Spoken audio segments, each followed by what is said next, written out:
Hi, my name is Jamie Rue, and after 10 very, very, very long years, I finally had the chance to read the companion to the first Twilight novel, Midnight Sun.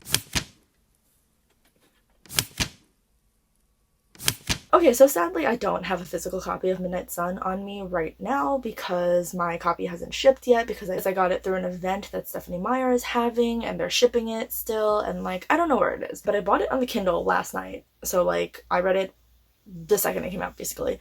And I read all of it. Overnight, stayed up, pulled an all-nighter, read the whole thing. I just didn't have time to actually sit down and talk about it until right now, so here we are. If you live under a rock and somehow don't know what Twilight is, first of all, how dare you? And second of all, Twilight is about a girl named Bella Swan who moves to a town named Forks in Washington, and she meets this mysterious dude named Edward Cullen, and long story short, it turns out that he's a vampire and they fall in love. This was a worldwide best-selling series, and 5 blockbuster movies came out of it. So if you somehow haven't heard of this, I really don't know where you've been.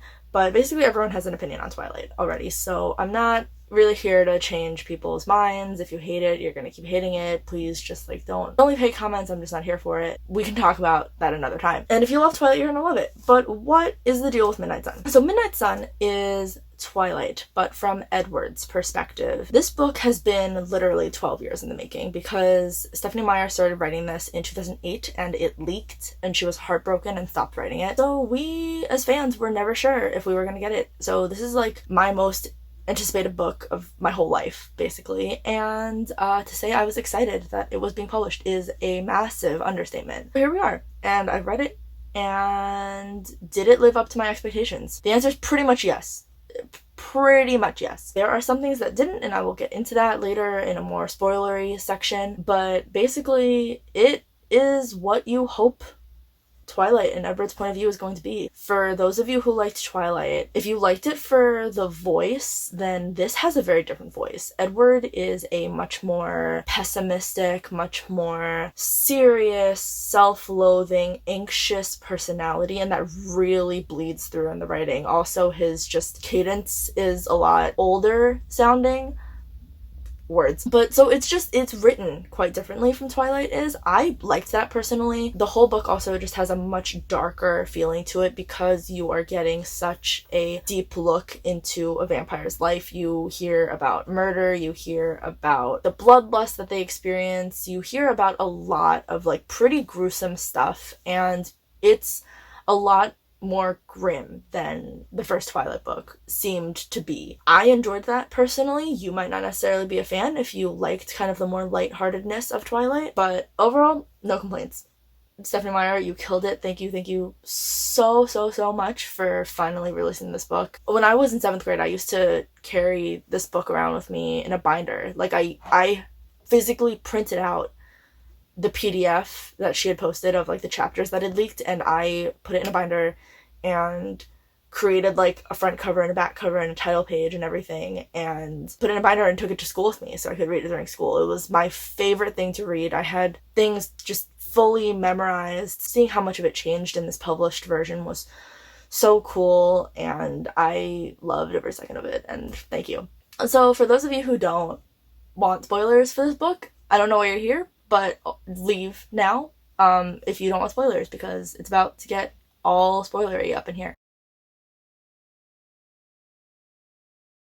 Okay, so where I really want to start is with the fact that Edward, at the end of Midnight Sun, is just, he's being the worst. I don't know how else to describe what is happening except that he is being pretty horrible in my perspective.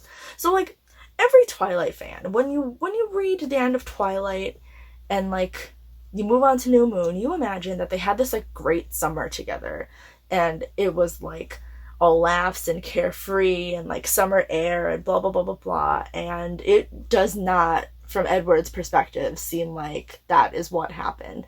From Bella's perspective, yeah, sure, at the end of Twilight she's we're at an impasse right now, we're just gonna see where it goes, and one day we'll talk about it again, right? She fully expects that there is a planet on which Edward is open to changing her, whereas when you read Midnight Sun, you see very clearly that that is not the case.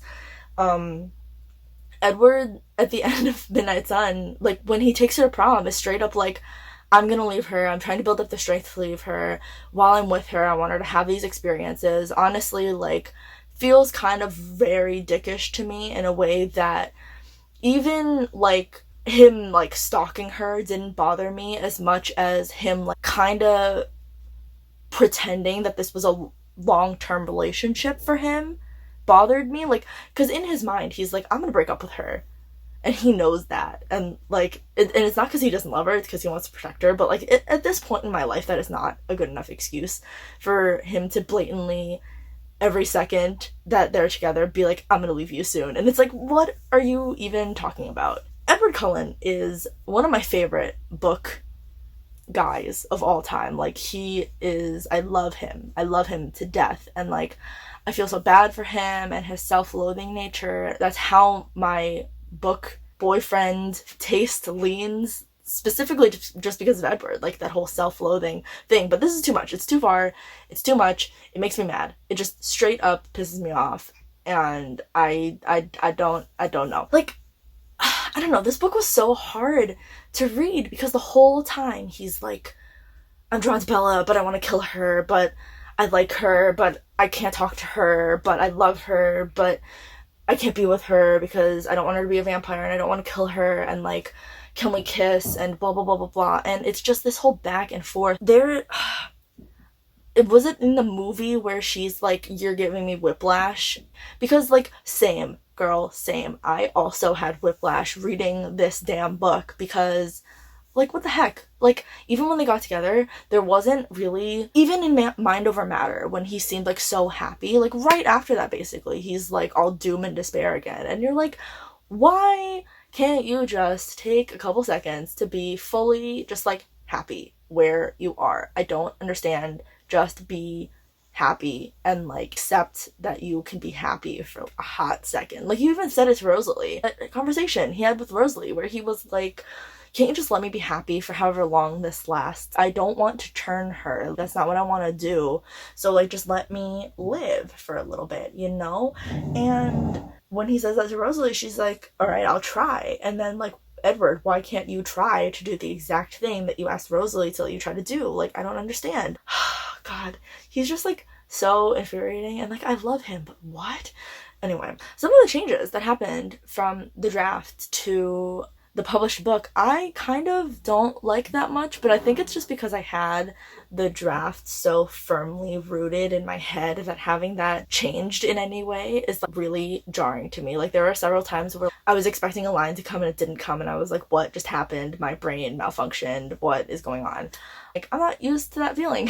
So it was a very interesting read because I had read that draft before. If you haven't read the draft and you read this book, you should maybe check it out. It's, like, kind of interesting to see where changes were made and where they weren't. I loved the expansion on the 20 questions that Bella and Edward have. Something about Twilight that it did so well is they get to know each other in such a short period of time, and it feels so effortless. And as a writer, I constantly look to Twilight to try to replicate that feeling, where it's like, people probably don't agree with this, but when I read Twilight, I was like, this love is so magnificent and it's so big and it's this long-lasting thing and this bond that they formed, and it didn't feel like insta love. It didn't feel like they instantly loved each other. It felt like a gradual thing, even though it happened so fast. And I don't know how Stephenie Meyer did that, and I try to replicate it all the time whenever I'm writing romances because I want it to feel that effortless, even if people say that she's not that great a writer, which, like, I have, you know, my share of opinions about it, but whatever. So basically, I loved 20 Questions. I loved that whole chapter because you got to see more of Bella, you got to see more of Edward, you got to see them interact. Like, some of those gaps that you had got filled in, and it was just incredible, and I loved it. Honestly, one of my biggest critiques about this book come towards the end. I think this was, like, my one big problem with the book, which is, like, towards the end, like, past kind of near the baseball game and, like, that whole area, it felt like everything was just kind of happening because it was supposed to happen and not because it was happening. I don't, if that makes any sense. Like, I could feel that it was being written. And I don't know why that is and why it like changed. There were times where I felt like Edward was kind of going through the motions that he knew he was supposed to go through, and that was just a little bit, I think, because towards like the whole chase with James, you kind of got pulled out of Edward's head a little bit, and like you weren't constantly in anxiety boy's head. It just felt different, and I think that's what pulled me out from the future here. And I just wanted to say that because I was dead tired last night, I somehow forgot to address the 27 car pileup that the Cullens caused. And I wanted to say, apparently the Cullens are criminals, which, you know, Edward acknowledged earlier in the book when he like justified himself sneaking into Bella's house, which, like, yes, they're criminals. They're criminals. What are you really gonna do? Apparently the fascination with Porsches started much earlier than New Moon. They started in Twilight, and also Bella has type O positive blood, which I don't know what to do with that information right now, but I have it, and that is satisfying to me. Just like how it is satisfying to finally have the question of whether she would have been a teacher or like whether she would have majored in English be answered. Also, the scene where Alice set up all the hotel stuff was very funny. Okay, I'm gonna get back to the actual video now. I love this book. All of the moments that happen, the moment with Alice, which I thought was gonna be like a much bigger thing. Like that cliffhanger in Midnight Sun when I first read it, where Alice is like, I love her, Edward, you can't do this. Like they're shouting at each other from the cafeteria, like she's shouting at him. And like that whole scene, I was like, what is going on? Like what's happening? And it wasn't as big as I thought it was going to be. Like, it was actually exactly what I thought it was going to be, which is that she had a vision that he was going to kill her. And I don't know, I thought for some reason that it was going to be something more, like, momentous than that. And it wasn't. And that's probably a result of, like, the leak.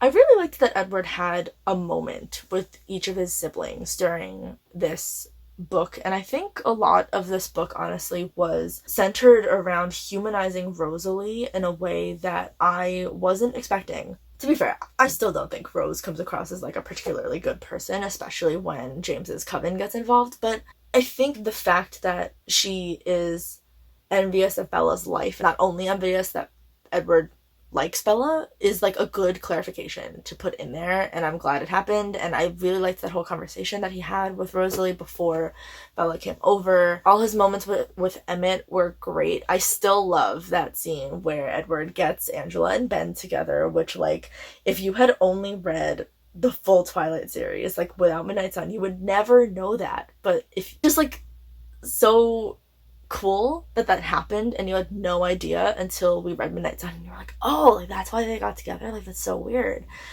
Even though honestly, like, wouldn't Ben have heard the rumors that Edward and Bella showed up to school together? Like, what? But anyway, like, I love that moment happened, and I love that you saw some of Tanya at some point, like his interactions with Esme, where Carlisle was like, hey dude, you might want to go home at some point. Like, Esme is worried about you. And just like, even with Jasper, like, I was not expecting that much with Jasper, because Jasper always seemed like Stephenie Meyer didn't care as much about him. But the thing that he did at the baseball field, where he projected his power to make just the nomads feel very bored by their presence, that was like really cool, and something I didn't know Jasper had done, and it was a really cool tidbit, and I loved it. Also, the explanation for the tear, I'm glad we got it. Like, you know that scene where Edward just like straight up like touches Bella's tear as it falls from her face after he plays her lullaby, and then he like tastes it, and it has been the strangest thing that ever happened in a book ever for like my whole life, and I've always been like, what the hell just happened? And I finally got an explanation for it, and honestly, like, still weird, but like adequate, I guess, to say that like you wanted to keep some part of her forever. Like, I kind of get it, but also like, why that? You can't just keep the bottle cap around forever as a memento. Like, plastic doesn't degrade that fast, and you're a vampire, so hopefully you have the ability to not lose things. Yeah, that tear's a lot. The bottle cap's really cute, but like the tear, Can we talk about how they changed that one line? And it like really bothers me how they changed the line from "I'll just drag you back" to "I could drag you back." Like that really bothered me, and it wasn't even that big of a change, and just like it irked me in a way that my brain was like, I don't comprehend what just happened. Like, why did you change a line? I understand, I guess, because like he was a lot in that scene when he like dragged Bella to his car, but you know, as a fan and as someone who is very into semantics, it bothered me. I also hated the fact that they changed the name of the dude that tried to rape Bella, which like is a weird thing to hate because like his new name is much worse. But I think it's just something, having like read the draft and it had been so ingrained in me that scumbag's name was Lonnie, and now it's Lanny, or like maybe it's still Lonnie but it's spelled with an A. But that bothers me. It just I don't like it. Okay, so the final thing that I want to talk about is the meadow scene. I have been waiting for this scene for my whole life, and I finally got it, and I finally know all the things that he was thinking, and like I didn't get the full conversation between them again, which is very frustrating to me because I love that conversation and it makes me cry, and it didn't make me cry as much this time because I was missing parts of it, but I loved it, and it is the one thing that I had always said, if I get this, I will die happy, and I can finally do that, and I'm very, very thankful. So yeah, I definitely missed some things, but I am extraordinarily busy right now. I just do not have the time to make as in-depth a review as I want to make about this and be as fangirly as I want to be about this, and I also just don't have like the mental capacity because I am running on like 2 hours of sleep because I took a nap today for like 2 hours, and that was it. So my brain is completely fried, but I would love to talk to people in the comments about it because I love this book so much and I want to discuss every aspect about it. Please leave comments down below. If they're spoilery comments, please mention before you comment that there's a spoiler. But like, I want to talk about this with people. I'm so excited that Stephenie Meyer finally released Midnight Sun, and I can't wait till I actually get to friggin' hold it in my damn hands, because I want to see that pomegranate, even though it looks kind of gross. I want that Hades Persephone pomegranate feel in my hands. I want it, and like such a good juxtaposition to the apple, so I'm super stoked. Anyway, I have to go because it is super late now, but hopefully I'll see you in the comments, and if not, I'll see you in the next video. Bye.